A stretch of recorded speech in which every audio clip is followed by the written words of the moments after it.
Lucas, how is it going? Hope you're doing well in the US. Thanks for joining me for a chat. No worries. Thanks for having me, Brady. Look forward to chatting a bit, hearing Yeah, another familiar accent. yeah, I know. It must be a while since you've seen an Australian. You've been over in the US for 3, 4 months, missed the Melbourne lockdown period. Yeah, I left the US on August 6th, and that was, I think, 4 days after Melbourne went into the full lockdown, Mm, where it was pretty much, couldn't leave your house basically unless you were shopping or anything like that. So I left at a pretty good time, if I'm honest, for leaving mm, the country. And then got on my way, and yeah, I've been over here for what is it now? It must be at least 3 months. two, 3 months. Um, Yeah, yeah, 3.5, something like that. I don't know. What is that? Maths yeah. isn't It's strong point just at the moment. it's just Yeah, all rolling into August. one. Yeah, almost three. Yeah, it's coming up 3 months. So yeah, it's been a good little trip. I've been able to play obviously a lot of golf since I've been here because golf has been allowed, Yeah, different to what was in Melbourne. But yeah, it's been a lot of tournament golf, a lot of different other things, which I'm sure we'll chat about. yeah, Uh, absolutely, yeah, it's been a absolutely. good few months. So, for starters, how did you get out of the country? Was it a special visa? Because us Melburnians, we can at that time we could only leave our 5K bubble. We had to just only go out for shopping, and so was it a Yeah, special exemption from the government? What's give us a yeah. scoop? So I had to get a special exemption from the government to be able to leave Australia, and I had to justify that it was in the nation's interest for me to Hmm. leave, which Hmm. thankfully that got approved.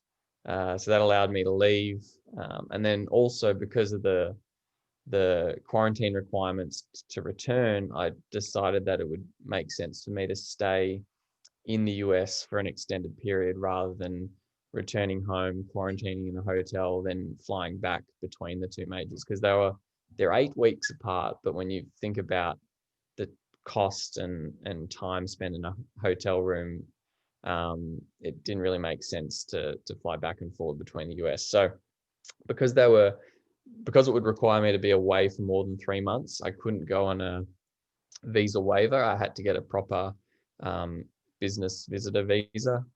So applied for one of those. That was actually a little bit trickier than the travel exemption because all the consulates were closed. Mm. Melbourne consulate was closed. So had to get a special emergency interview, which was a little tricky, but managed to get that. And then thankfully was allowed to, that got approved. And then I was allowed to stay in the US for more than 3 months. So I'm right to stay here now until February 6th. Hopefully, I can get back sooner, but yeah, that's when I might still be here, unfortunately, because of the difficulties with traveling at the moment.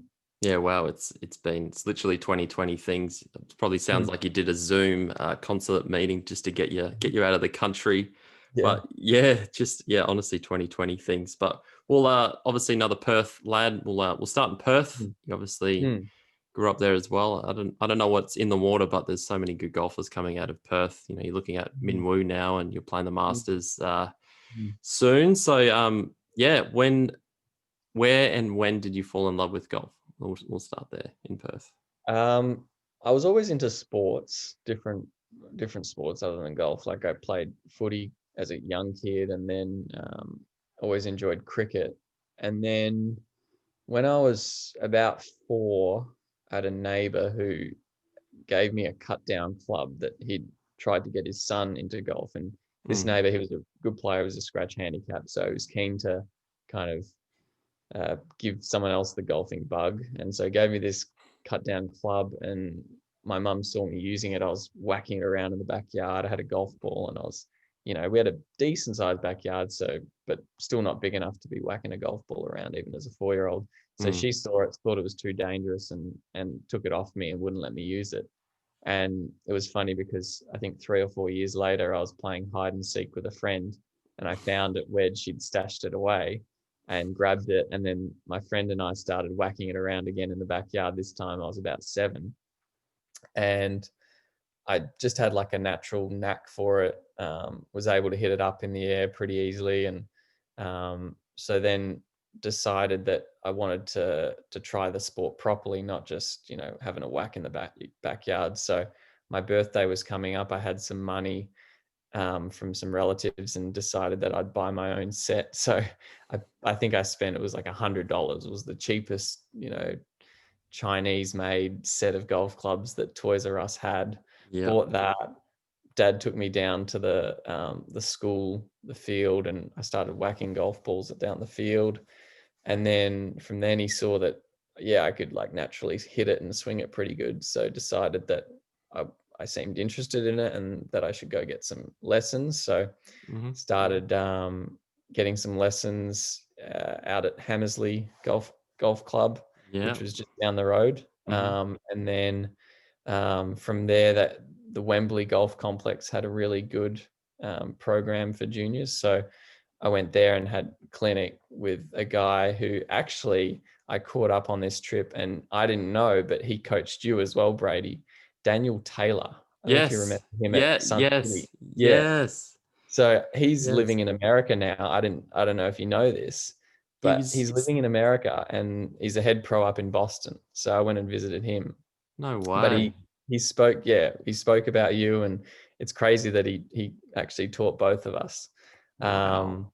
Yeah, and so he gave me my first lessons. I ended up getting a few private lessons off him, and then um, after that, started seeing Rob Farley at Wembley, and because Daniel actually left for the US at that point, Mm. and sort of went on and has done all what he's done over here in the US. But yeah, so that was sort of my start in golf. Started sort of getting lessons, started playing a few little junior tournaments, and then from then kept improving and playing more tournaments, and kind of got to like sort of the later years of high school, and my academics kind of took a precedence at that point, and they were the more important things in my last couple of years of high school. So my golf never took off probably how I would have liked to have at the end of school. And then sort of when it came time to decide what I was going to do after school, um, my parents kind of spent all their money giving me a really good education. I went to a really good school in Perth, Hale Mm. School, where Curtis Luck went as well. And I felt kind of indebted to them to try and maybe do uni as well. Yep. I thought about college golf, but my level of golf probably wasn't good enough, and some of the schools over there, even though it's free education, the quality of the degree is between the top schools and some of the lesser good schools isn't too great. Whereas in Australia, we've got pretty good universities, and I look to Melbourne where golf is pretty high up, and in terms of the quality of the tournaments, the players and the events and Mm. everything like that, and the coaching. So decided that Melbourne would be a good place to move for me, and it also had a really good university. So Mm. I, at some point in my last year of high school, decided I'd move to Melbourne and study over there, and that's sort of where I ended up staying and kind of honing my golf through university and until that finished. So it's a longer journey than most. I'm still not at the destination I want to get to. I still would like to play professional golf and Mm. give that a try. But yeah, it's kind of a long-winded journey to playing, hopefully on a tour somewhere. Like, I'm 26, I'm still not a professional, and I've still got professional ambitions. So Well, I really, admire your path. It's not the recommended path of a lot of Australian golfers. You say you're 26, which is in my eyes still very young, but Mm, as Australians turning professional, they turn at 20, 21. I mm, turned at 23, and it was considered late, which is crazy to mm, think of. Really, mm, really crazy to think of. Before we dive a lot further into your like amateur career, we'll go back to Daniel Taylor. He actually mm, taught me how to spin a chip. I still remember on the chipping green at Sun City, he's mm, thinking, you've got to hit down on the ball. These new Pro V1s, that's just after they went to Pro V1 after the professional 90. I remember those really, mm. the smaller ball, and you could really cut them up. But yeah, actually Yeah. showed me how to spin the ball like on a chip, and I thought, wow, this is the coolest thing ever. And I Mm. remember getting it really long. He had this tightless driver, and he really had this like pro ball flight. It was like a Yeah. skinny thing, Because but that was people, the ball flight back then. That was the cool ball flight. The one that yeah, like the the pro driver rise, the pro yeah, that rise. just started low and then spun up, which nowadays is like the opposite of optimal. Everyone wants to be Oh, launching it at 14 degrees with 2,000 spin. These things were probably launching at 6 and spinning at 4,500. yeah, But but it looked so cool. it looked cool. It went a lot shorter. You know Yeah, now that into the breeze, that's the worst ball flight you can have. That thing yeah, is not going to stay on the planet, especially with yeah. the driver. But Mm. yeah, I just thought that was quite cool. You bring up Daniel Taylor. Geez, Yeah, it was crazy. I didn't know that you got taught by him, and then he was telling yeah. me similar stories. You going around the chipping green, beating him and chipping comps and stuff like that. So, Oh, because I think he was doing did he do his traineeship at Sun City or I was think he? yeah, under Sean McKay. Yeah, he done it Okay, under yeah. yeah, yeah. So yeah, no, he's a great guy. It was great catching up with him. I stayed with him and his family for a few days. He's got a American wife and 3 kids now. So Wow, um, how lovely things. family, and I think he's going to try and get down to Australia when things open up again in the next year or two. So it'd be good to catch up with him. We might have to have a round together, Oh, maybe at absolutely. Metro Peninsula. So Oh, yeah, we're sport for choice, especially in yeah, Melbourne right yeah. now. He But hasn't played golf in Melbourne, he said, so we'll have to treat him wow, to yeah, a few okay. different golf courses because he treated me to. We went and played like we played a course called Essex County Club. We played a Myopia Hunt Club. We played Catanza. We played like 3 or 4 of the best courses in Boston. So we'll have to prove him that Melbourne golf and Done. Australian golf are We'll better. have to pull some strings and get them on a Royal Melbourne somehow, Oh yeah, or Cathedral Lodge, or something up yeah, there. But yeah, yeah, that's a name from the ages. Wow, mm, that's really really yeah, cool. But moving to Melbourne, you mm, decided, I'm going to study, I'm going to get a degree. You're probably the one of the only that you had a backup plan. Us mm, Australian golfers kind of seem, all right, we're doing it. We're traveling overseas. We're going to give it a full crack. mm. Yeah, I really admire that. I really admire you going and getting your degree. So you did 4 years at Melbourne University. Oh, Yeah. So it was actually it was a 5-year degree. So it was technically 2 degrees. So I had to do a Bachelor of Science first, which I did an engineering kind of major, but it didn't really qualify me as an engineer yet. I needed the master's degree to qualify me to actually work as an engineer. And even though I never knew whether I was going to work as an engineer, I still felt like I probably needed those 2 years anyway to work on mm, my golf game and get a little bit better. And so I ended up finishing the masters as well, which took another 2 years. So I graduated. I think I would have been 23, turning 24. Yeah, and then decided that I was going to do a minimum of a year of amateur golf and then try professionally. So traveled to the US in 2018 and played a few events. And then the end of 2018, I tried the Aussie Q school and I got through first stage, no worries, and then missed my card by, I think it was 2 shots. And I always knew that I told myself, if I didn't get the card, I wasn't going to take up my professional status. mm, I'd wait another year and work on my golf game again.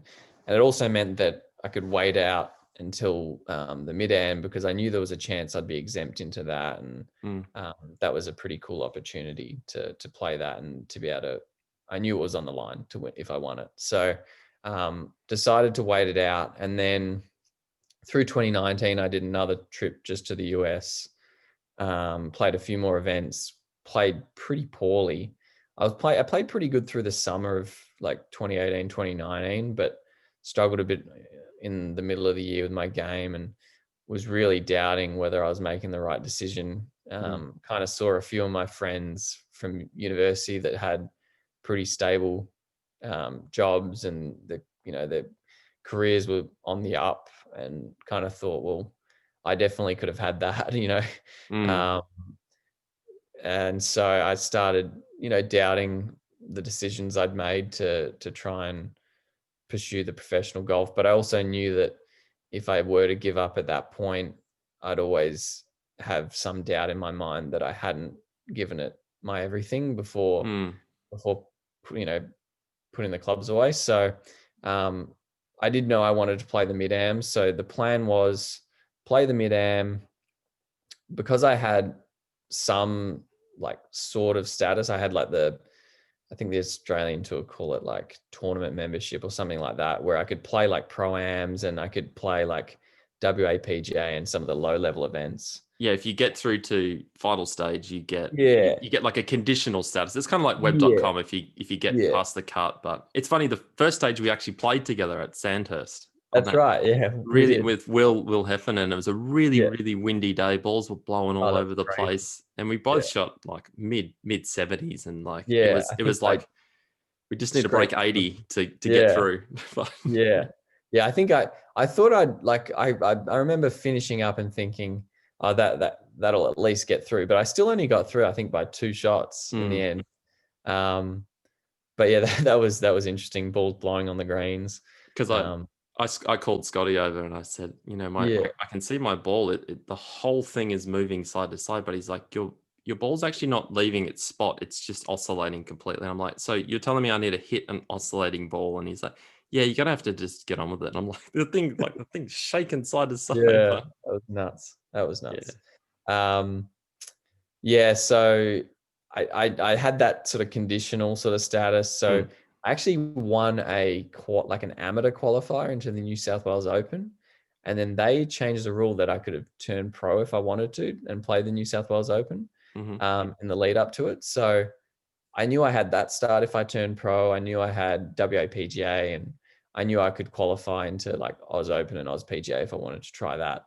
So decided I would play the mid-am and then come home, turn pro and play those sort of that lead up of events to mm, summer and then go for my card again and hopefully get through that and maybe try. I was thinking probably China, beginning of 2020, China Q School. mm. But anyway, go to the mid-am, um, minimal expectations. I knew I was one of the better players in the field, but I still never expected to win it. I mean, there's 250 odd players It's playing. it's still a tier one event. You know, like you kind of go Yeah, over there with expectations, thinking you're going to play well. I'm a good player. yeah, I'm versing. It's funny because I remember we played at Metro. It would have been the week leading into you flying out to the US, saying, you know, I'm yeah, going to go to play the mid am. I'm going to play Colorado, and I was talking up because I played Common Ground. I think the sister course. yeah. That's right. Just saying, Tom Doak, you know, it's such a good, like, it's a public track, and you just think, wow, Yeah, this is literally, he's just made this out of nothing. And mhm, I remember going, you were having a coffee with Clates, and it was just like, mate, you all you need to do is just, you know, play how you play, because most of these people have full time jobs. You know, you're playing full time. You just win the mid am, the easiest way into the Masters, and here you mm, are in 2020. You know, about to embark on that. So yeah. crazy, Yeah, crazy. it's nuts. Yeah. So anyway, I went over minimal expectations. Knew I was one of the better players in the field, and I kept getting through. I got to the match play and didn't play great in the stroke play. We got to the match play, and then my game started getting a bit better in the match play stages. Um, and every time I was down in a match, I would kind of just think, well, oh well, like I'll go home. I'm looking forward to turning pro, hopefully making some money as a pro golfer, hmm you know. But then at the same time, I obviously wanted to keep winning in the tournament. So I kind of had this win-win scenario where if I lost a match, I wasn't going to be wasn't the end of the world because I was going home. I was looking forward to trying to be a professional golfer. And then it wasn't until I knew all week I was going to play Stu Haggerstad at some point. Well, if I made it to the semi, I'd probably have to play him. So I knew I was probably going to have to play him and knew that was going to be a tough match. And it wasn't until I played him and beat him, then I was like, holy shit, I could actually win this thing. Mm, And had to make sure I didn't overthink things going into the final. mm, And managed to keep my head screwed on, thankfully, in that final. And actually, as the pressure dialed up, I played even better, which was which was quite a good thing.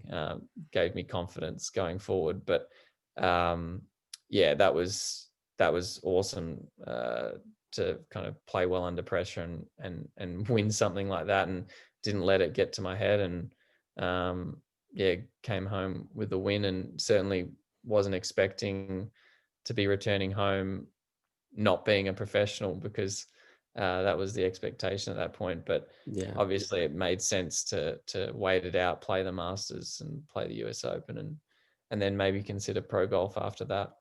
Yeah, absolutely. I think creating this, talking about these win-win scenarios with yourself, I think Mhm. for you to create that even going into the event is huge. There's Yeah, no expectations. You free yourself up. Pressure yeah, just is pressure you put on yourself, and you just go and play your game. And that's, yeah. it's probably a great formula to why you Mm. played so well and won. I chatted to a friend of mine. He's in a similar situation because of college and COVID. All the seniors have got an extra year of eligibility, Mm, and he also has another extra year of eligibility because of an injury he had in his freshman year.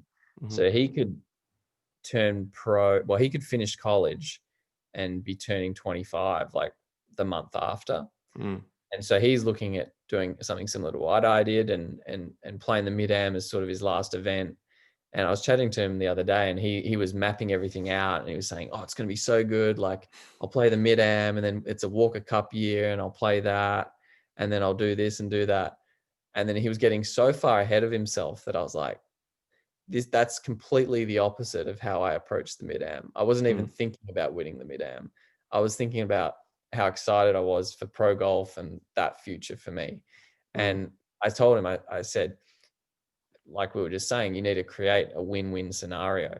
You mhm, need to have the best trip of your life, a trip to Africa or South America or something the week after the mid-am, mhm, so that you're looking so much forward towards that you're not even worried if you know, don't play your best at the mid-am. And I think that'll take a little bit of the pressure off him leading into that event, and hopefully he'll be able to look past whatever's on the line at the mid-am and just be looking forward to that sort of win-win situation the week after, because that's kind of how I felt at the mid-am, and I think that it definitely worked for me. Yeah, that's really really well said. I think win-win scenarios. I think we're onto Mm. something here, and it's kind Mm. of you going over to the US now, and you just pursuing. You obviously love your course design that's well Mm. documented, and Mm. we share like a similar mentor and Clates. We both love the Mm. guy, and he's how much of an influence is he helped push you into kind of something you love on that side as well? While you've been over to the US, not just Mm. playing high level golf, but kind of getting on the tools as such, digging a bunker out, or Yeah, yeah. yeah. Clates has probably had a big influence on me before he even knew me.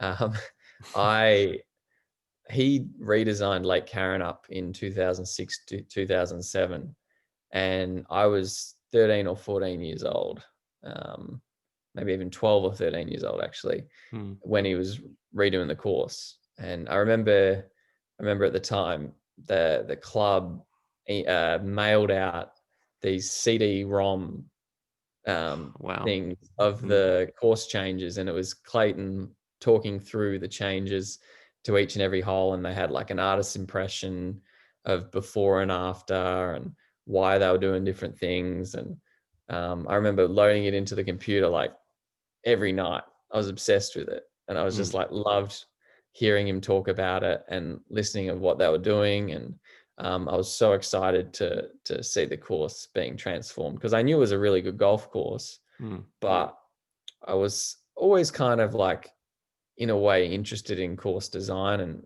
I didn't really know much. You're 12, 13 years old. You don't know much. You play golf and you love golf, but you don't know mm, why it's so attractive to you. And I think trying to understand how courses are designed and built, um, I don't know, something about that piqued my interest. And yeah, so I was listening to this CD-ROM thing of Clayton talking through the changes, and then I then watched the course be transformed before my eyes as a 12 or 13-year-old, and just thought it was really, really cool. I went on course walks, mm, that host these course walks when Clayton was in town, and we'd walk they did 2 nines at a time. So I remember walking the front nine with him, and him explaining everything, and then the back nine the year after. So it was, he didn't know who I was at 13, but mm, I knew who he was. And then it was funny because when I decided to move to Melbourne, I was looking at different clubs to join, and Um, Luckily, Lake Karrinyup had reciprocal relationships with Kingston Heath, Royal Melbourne, and Metropolitan. They probably had a slightly closer tie with Metro. They had this ability to be a temporary reciprocal member for a year or 2 or 3, where you didn't have to pay a joining fee or anything like that immediately. Mm-hmm. So, but also on top of that, Metro was a Division 1 pennant side. It had a good it had like a scholarship program for young people coming through the club. So there was a good bunch of young kids my age. So I decided that Metro would be the club I'd join, and I didn't really know that Clayton was a member at the time I joined. And then I think I was playing one of my first rounds at the club, and then heard this guy talking about trees and swearing and stuff like that, and I recognized the voice from that CD-ROM from 2006, and I was like, that's Mike Clayton. And then so I think I went over and introduced myself, and shortly after, I think maybe a week or two later, we played golf together. And then from then on, we pretty much would play once, twice a week sometimes. Just in the afternoon. He loves playing just 9 holes, and at 4 o'clock.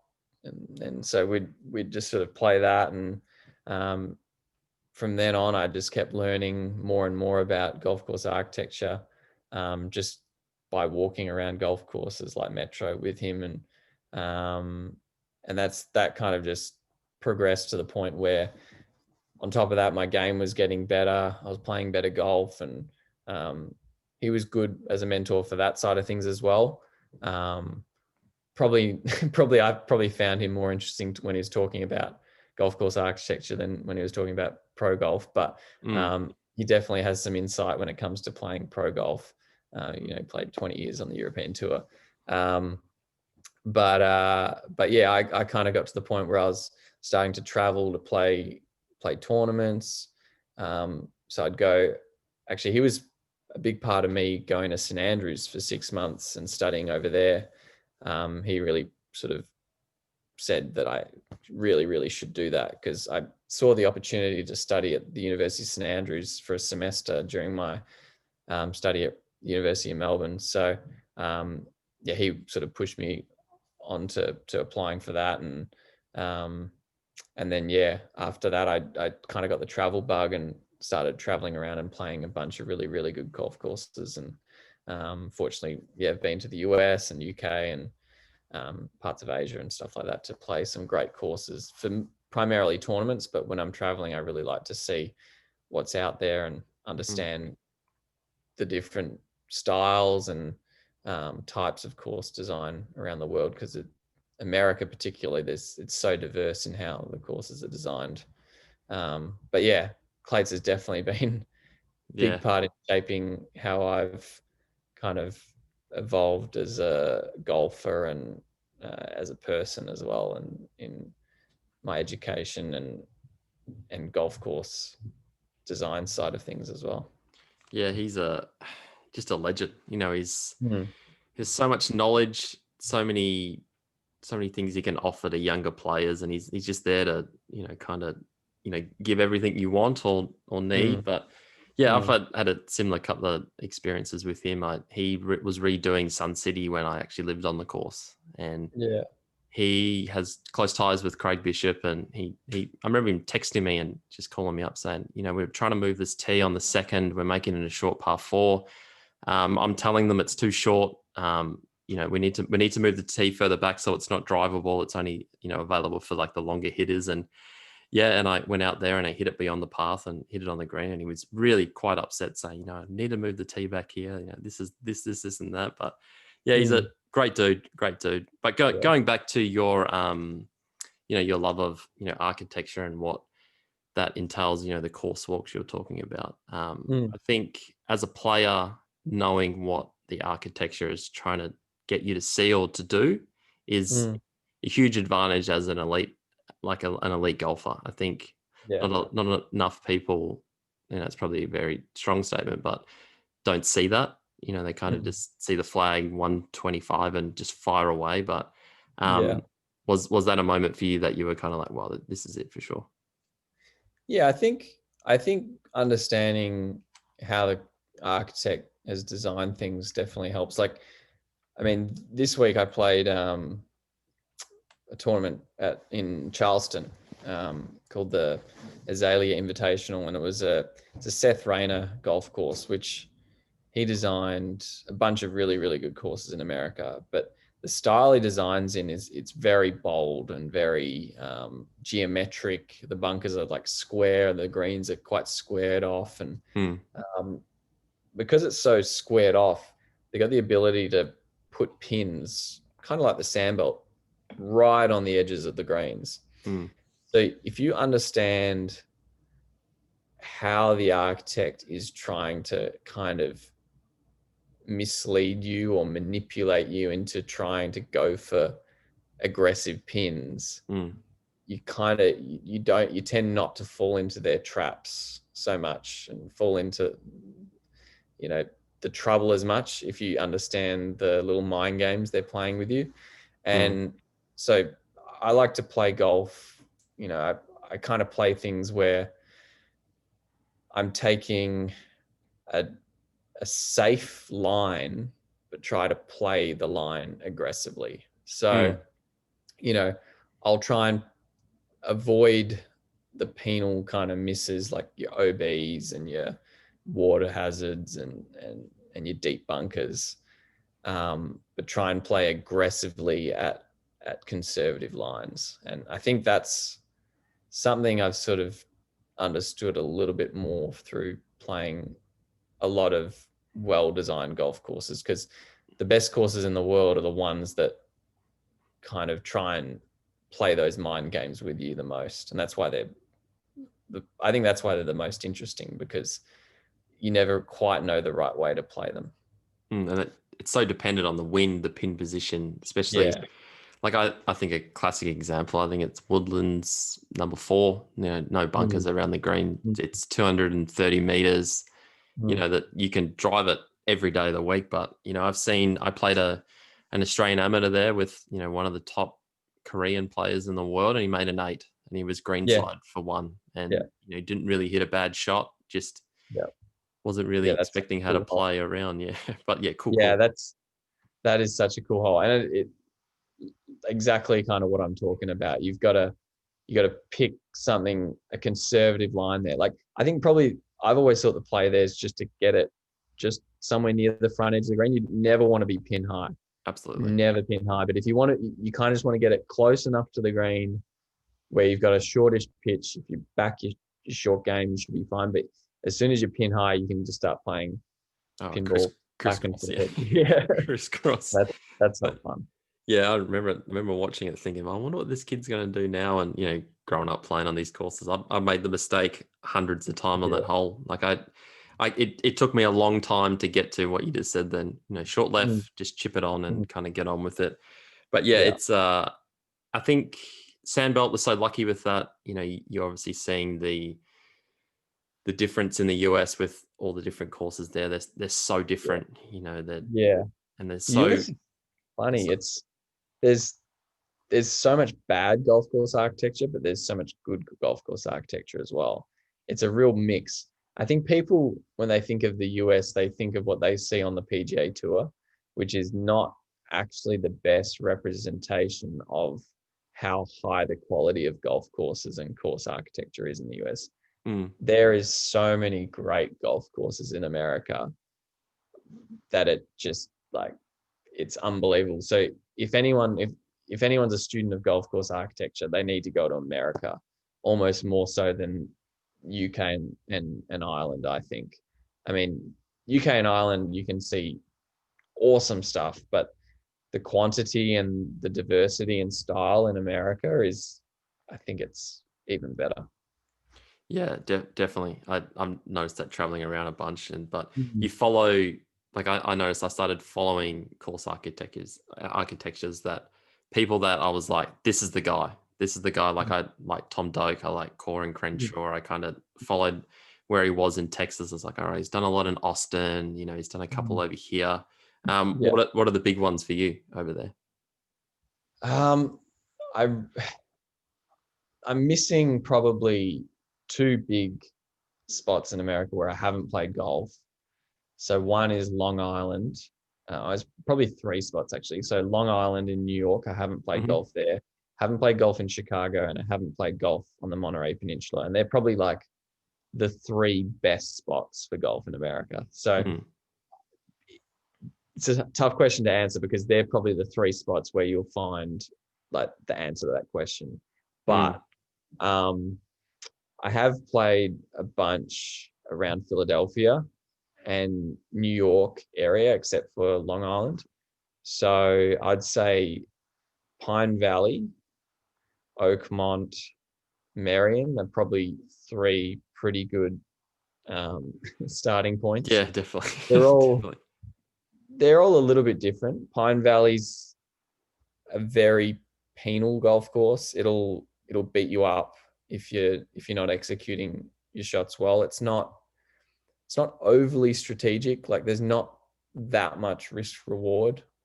It's very visually stimulating. There's lots of sand and Mm. bunkers. It's very beautiful. The trees and the vegetation. It's all very natural.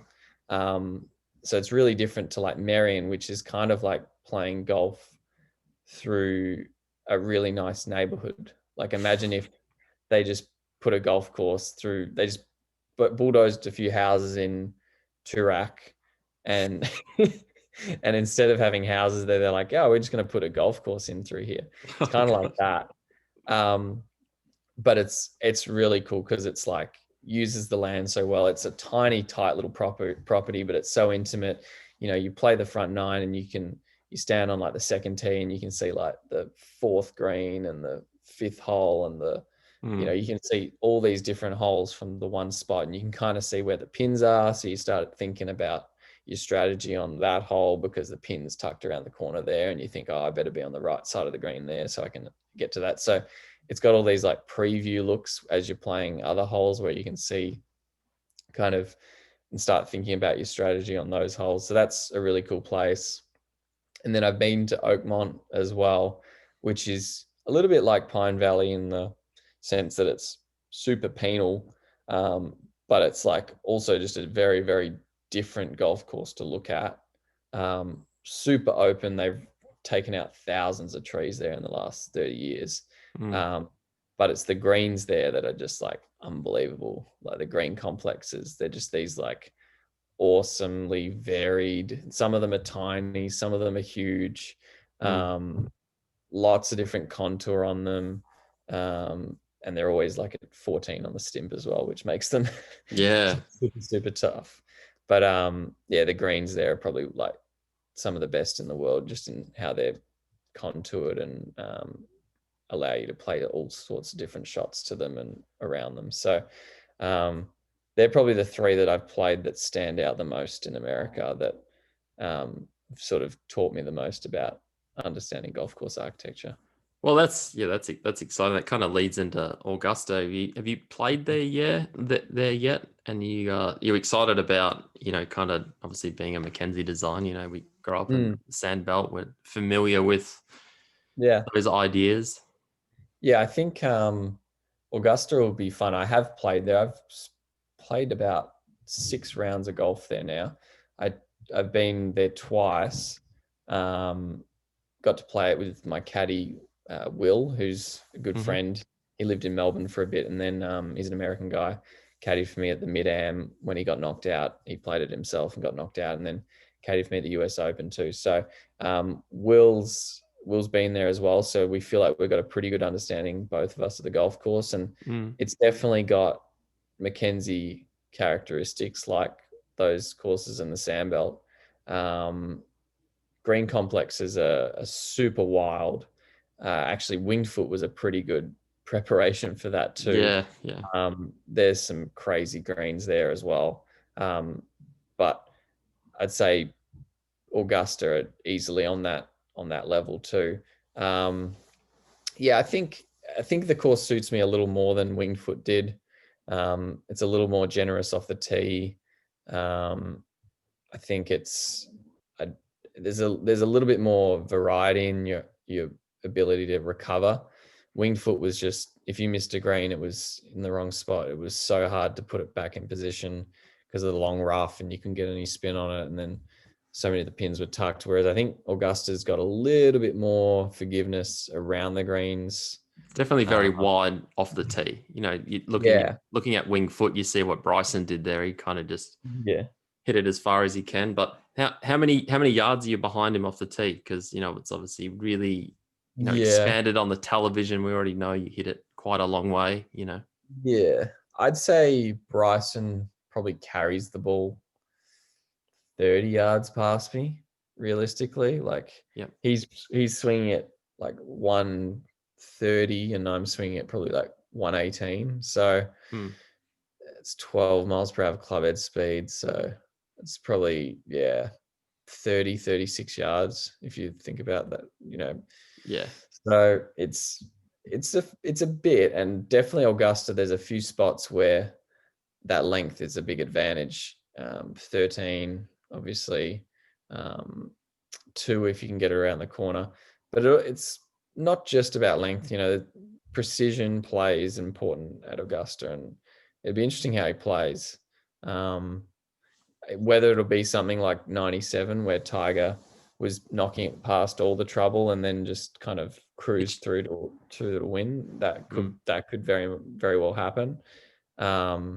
But hopefully it doesn't.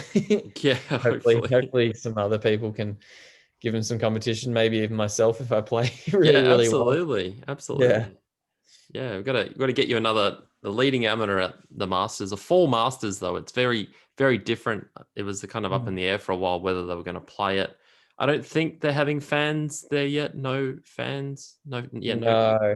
No, no fans.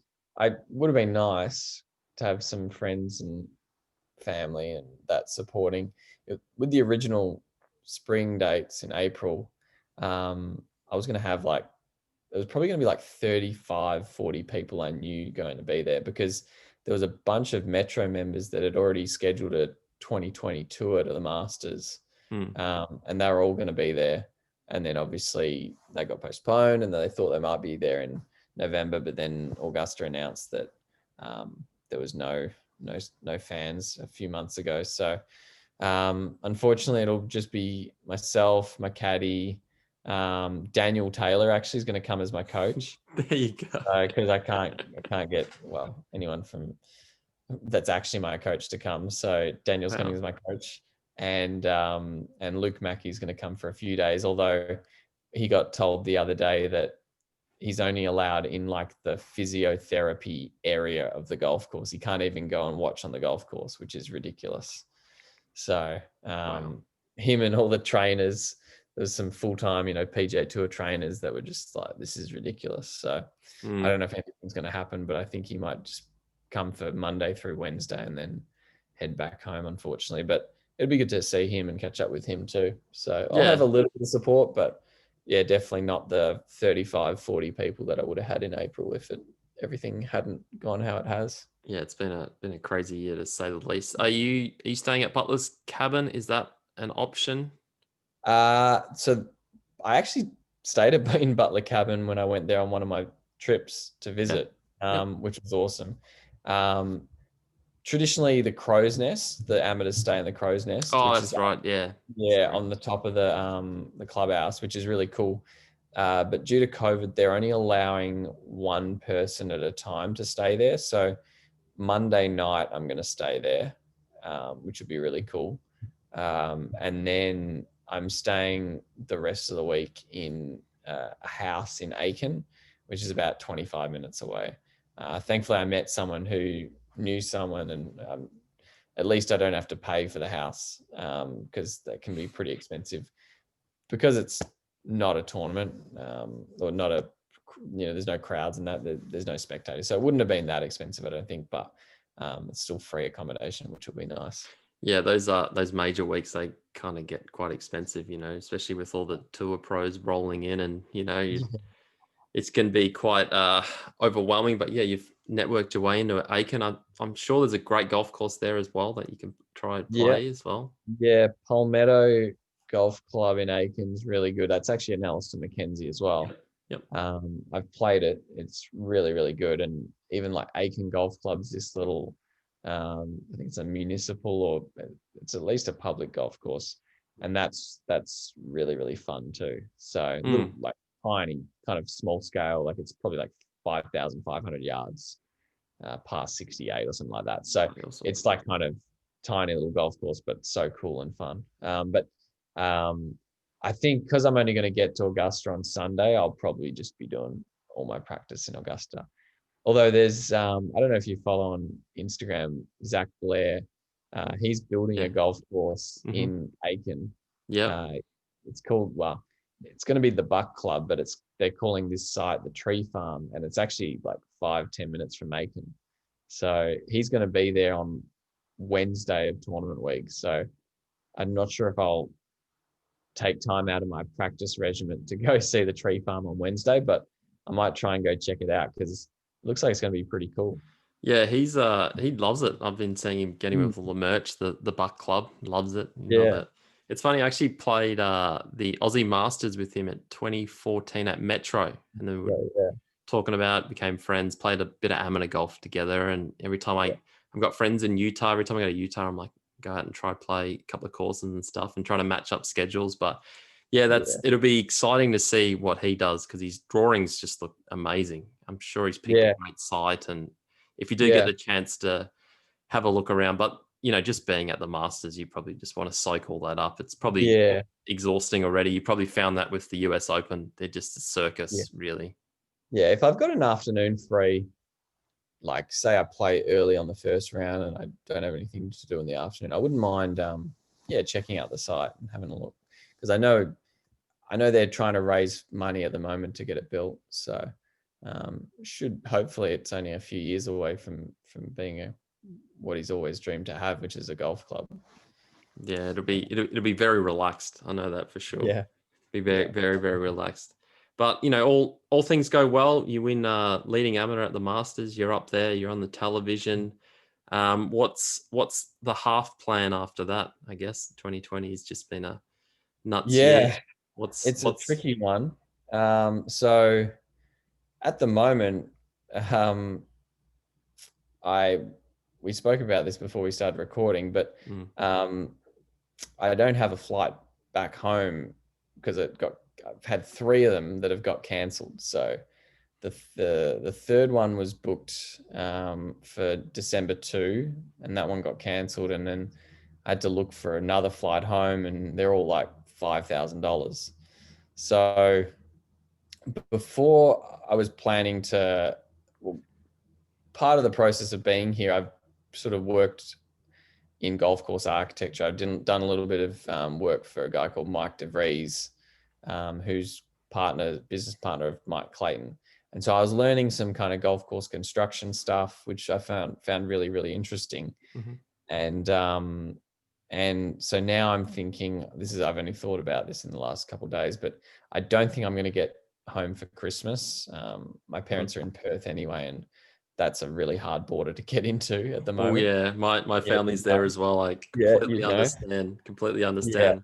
So I think what I'll do is I might have to stay here a little longer. I've got until Feb 6 when my visa expires. I can always extend that as well. I think it's fairly doable to extend another 6 months on top of that. But I think I'll be wanting to get home at that point. Who knows what'll be happening politically in the US by then? It's probably the whole country will be on fire. Wow, yeah, I did want to touch on that quickly. How does it feel right now to be in the US, knowing there's an election that quite could change the world completely on a, like every? Yeah. It feels that way. There's a bit of tension here, not not in the sense being like being over there, No. but how does it feel right now being in the US? I've been pretty sheltered from it. Like places I've stayed, I haven't been watching the TV. I've been watching Smart. CNN or Fox News or anything like that. So I've sort of stayed out of it. I know tensions are high, and that I know that pretty much no matter what, either way it goes, there's going to be a lot of people that are going to be upset, and there's going to be a lot of things happening. So I'm sort of staying. This week I'm in Pinehurst. Should be fairly isolated and removed from that compared to like a major capital city Mm. in like a swing state or something like that. So I'm sort of staying away from things, not sort of paying too much attention to it, but I know it is a little bit of a dangerous time. Mm. But yeah, hopefully I can get home and this place isn't up in flames. It um, it's like it feels like that. It honestly yeah, feels if it's kind of obviously you try pick which media outlet you're going to do and try get a yeah, real rounded view. I think Australia does it pretty well, yeah, pretty well. But it looks like either if it's a close election, whoever wins, it's going to be really high tensions. You really yeah, kind of hope it's a landslide either way. So there's yeah, no yeah, exactly. Yeah, if it's close and with the voting, mail-in voting system and everything that comes with that, whether you can trust the result and that sort of stuff. mm, Um, yeah, it'll be interesting if it's close, because there's one guy that's currently in power that I know won't be won't be yeah. too happy to give that away if he doesn't think it's been a legitimate vote. So, and that could fire up a few people, and then you've got the other people on the other side who also, uh, if it goes the wrong way for them, they'll be just as angry and maybe even worse. And so Yeah, it's well, it's just it's two sides, like the far sides of each, that are just clashing. And it's I don't know. Like I said, I'm trying to keep out of it a little bit and just mm, kind of play golf. That's what I'm trying yeah, to do. absolutely. You're an Australian. Stay You know, alive, stay healthy, not get COVID before the Masters, and play my best golf. absolutely. Well, it's a short checklist. It can't be that Mm. hard, surely. But Yeah. yeah, even I totally forgot about the COVID situation. You know, their Mm. numbers are, we're at zero in Victoria now. It's taken us a Mm. while to get there. It Mm. looks like they're breaking records every day for Yeah. highest totals. But yeah, it's what are you doing in relation to that? You've got your mask on, you're getting your tests and all that stuff. Yeah, if I'm honest, like, it's been pretty lax here. Like, everyone masks up when they go anywhere indoors, basically. So I've been doing that. I'll go to the golf club, but you just got to be, as careful as you can. Wash your hands, wear a mask when you're indoors. You know, if you're eating, you got to eat inside at sometimes, especially as it's coming into winter. So you'll go into a restaurant, you'll eat, but you've got to have your mask off for that. Realistically, you're probably not going to catch it indoors if you're far enough away from people, but you never know, it might happen. I think you've just got to minimize the risk as much as you can, but you've kind of just got to, yeah, you've just got to, I've got to eat. I could, cook every meal at home, but it's hard when you're traveling. So I've Absolutely. just been as careful as I can, and there's an inherent risk with that. But I don't know. It's just being as careful as I can, and obviously I want to be playing the Masters, so that's a pretty good incentive to not get it. And so Yeah. you understand I've been pretty careful, but I mean, at the end of the day, you can't stop every absolute possibility of you getting the virus. Otherwise, you're just living a miserable kind of existence. So I'm just sort of being as careful as I can, but also trying to sort of enjoy myself, play golf, and Mm. yeah. Well, yeah, do your best. That's all you can Mm. do. It's Yeah. obviously all the other people out there that may have Yeah. it or don't even know they have it. But yeah, Yeah. win the leading amateur. That seems like the simplest option, and then Yeah. start a GoFundMe page or talk to someone who owns NetJets, and we'll get you a private flight back to Victoria Yeah. for the Victorian summer because there's a real buzz in the city right now, especially because Yeah. we've been open for a couple of days now, and everyone's very excited. Yeah. It's the city has a I heartbeat again. I'm seeing like little Instagram stories from friends of mine, and I'm almost jealous. you know, Well, we've had a tough there's lockdown. a little bit of jealousy of now the weather over here is getting a little colder. I'm Mm, in Pinehurst now. It was got down to about 2 degrees this morning, and the high was about 14. So it was chilly all day. And mm. um, I saw Melbourne last few days has been a bit pretty warm. So there was a little bit of jealousy there, but I'm also pretty happy to be doing what I'm doing. Yeah, absolutely. Well, it's a fair trade off. It's it's Melbourne Cup here today, and it's Mm. 28 degrees, and lot of people are saying that most Melbourne Cup days it rains, and the one day they can't have fans is the nicest day in Yeah, history. So I'm sure a lot of people will be having picnics outside today and finding a way to watch the race. nice. Yeah, that's awesome. Yeah, well, if hopefully you can get home when you get home, Hmm. if not, you're just going to have to go to Chicago, it seems. Maybe you have to go to Long Yeah, Island and play, yeah, kind of you work your way around all these courses, eventually end yeah, up in LA and then figure it yeah, out that way. yeah. I think there's a couple opportunities. Hopefully, if I can't get a flight back until as late as February, I'm going to try and potentially do what I was doing for DeVries and kind of learn some hands-on golf course construction stuff. Mm, Um, I've got a place I can stay in San Francisco. So I saw there's a project happening with Tom Doak and another one with Bill Core and Ben Crenshaw. So I might have to talk to Mr. Crenshaw at the Masters if he's there and try and get an in, and maybe I can go work for him on this course up in a done. couple of miles north of San Francisco. But um, that'd be a really cool learning experience. Otherwise, I'll probably chill on the West Coast for a bit. The weather there is going to be a little nicer than Long Island or Chicago in Mm, December. Um, absolutely. so yeah, I'll probably try and chill on the West Coast, and hopefully that means I'm close enough to a flight home, and maybe Melbourne will open up a few flights. I feel like we're probably not far away from that now because they've had no flights arriving internationally into Melbourne the Mm. last few months. So hopefully a few of those flights get opened up, and I can find something back home. That's the plan. And yeah, we'll see what happens. But I will be putting my feelers out at Augusta and seeing if there's any powerful enough people that can somehow pull a few strings and get me on a plane back home before that. That'd be nice. Yeah, don't worry. I'll put a little thing in the show notes saying a little GoFundMe page or something like that for Yeah, Luke. Fly Lucas home. #Fly Lucas home. But I'm sure, yeah, play your best golf. You'll end up here eventually when everything yeah, is. It's going to be a great summer in Melbourne. I got a real good feel about it, especially yeah. after the lockdown we went through. But yeah, it's been a pleasure talking to you, Lucas. Before we completely wrap things up, Mhm. what is your favorite hole at Metropolitan Golf Club and why? So my favorite hole at Metro, and it's probably most people's favorite, I think. It's probably the fifth hole.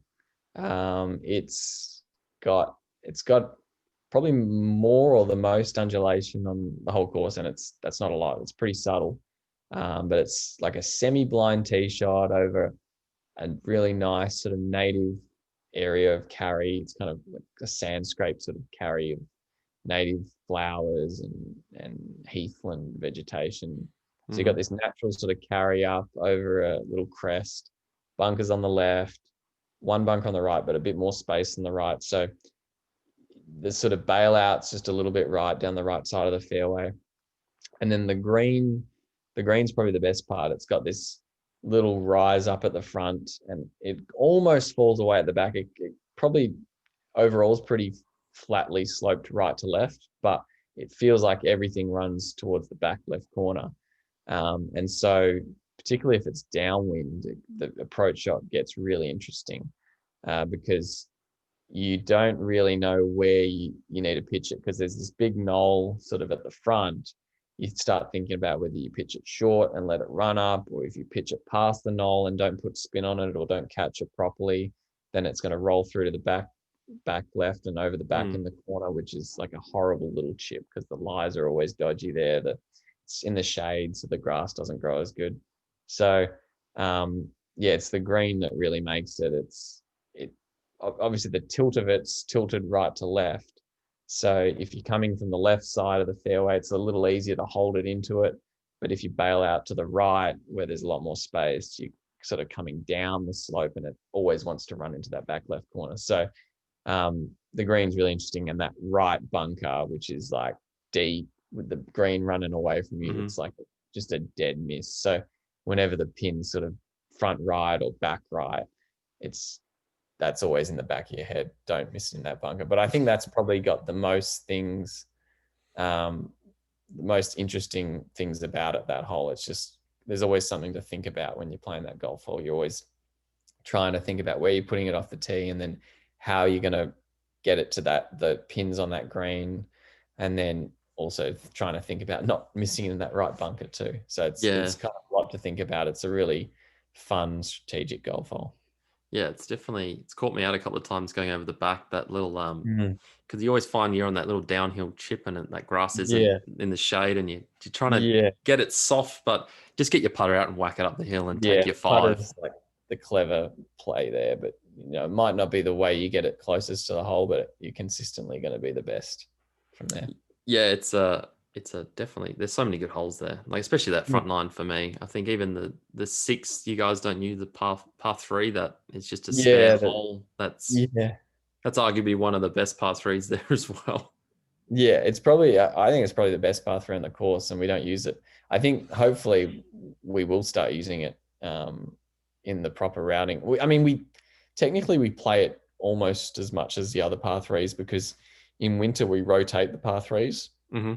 So the 19th is like pretty much always in play from like April, May through to like October, because Mm. they'll just rotate out one of the other par threes because the pitch marks and stuff on those greens. But yeah, we get to play it a lot anyway. But it'd be great if it was actually part of the routing. Yeah, it's a special hole. There's so many, especially on the sandbar. There's so many good par threes. Like it's Mm. actually ridiculous. I was gonna ask you what's your favorite hole in the sandbelt, but there's just way too many. Thought I'd Yeah, I don't know how I'd answer that. I thought I'd just Let's stick try to at least. Metro and keep it easy for you. Yeah. Yeah. Well, absolute pleasure, Lucas. I'll give you your one question. You can ask me anything you like. Mhm. Anything is on everything, and everything is on the table. Go for it. Yeah. So Brady, I know you played the 2014 US Open at Pinehurst, where I am this week. Actually, I'm Hmm. playing the number two course tomorrow. Oh wow. Um, I've obviously got a major coming up. I learn a lot from Winged Foot, and hopefully I can take that toward the Masters. But what did you learn the most from your experience at Pinehurst number two, or at the US Open? I think just the preparation was the big thing. I think, Mhm. Thursday feels like a long time away, if that makes sense. Like, because you obviously get there on a Sunday and you're trying to get as comfortable as possible, as soon as possible. And booking your practice rounds, I didn't realize how much of a chore that was going to be, because you've kind of, the tee sheet's open and you've kind of get in early. You got to figure out what time you're going to play on, and try miss a lot of the. It's a little different with the Masters, I know now, because Mm. it's such a limited field. But with the US Open, you're trying to dodge, whether Tiger's on this side or Brooks, because the fans are just crazy. You won't have that this week, but for me, Yeah. it was, you'd go play with the 10th on, in the afternoon, or you play with the first really early, because you're trying to miss these people just to enjoy it a bit more, especially because the practice round, there's so many more chips and putts and different lines off the tee. And, Mm. you'll experience that at the Masters. And, you've obviously had a few practice rounds prior. So you've kind of did a lot more work before, Mm.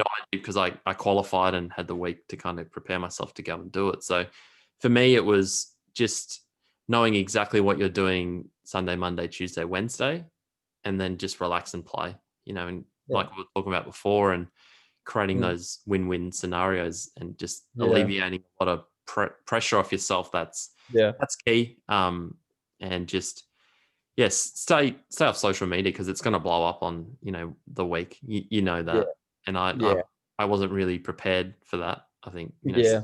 Callaway tagged me in a photo. I think I've touched on it before, and I got 1,500 followers in like 20 minutes. It was nuts, and I was like, Yeah. wasn't felt like Ricky Fowler for a second. I'm not, obviously not him, but it felt crazy. Bit of exposure, but just being ready for all of that. All these Mm. outside influences, and I'm sure you're well aware of all that stuff, but Yeah. it's just being prepared. Yeah. I had a similar experience to that when I was playing the final of the Mid Am. Wasn't so much that I got all these followers or anything like that, but the night before, everyone wanted to wish me luck, and Mm. which is great, because like it's obviously people showing their support of me, and that's great for me. But I had to separate myself from that and get away from that, because the more I thought about how many people were supporting me, I kind of thought more about how much my performance affected them as well. And so Mm. I needed to completely like cut myself out of that. So I turned off my phone. I think I put on like flight mode and then just put it to like alarm only in the morning, so that the only thing that I'd have showing up on my phone was going to be the alarm when it fired off in the morning. Mate, smart. And Look at when, you go. yeah, I went and chatted to the host family I was with, and they weren't really golfers.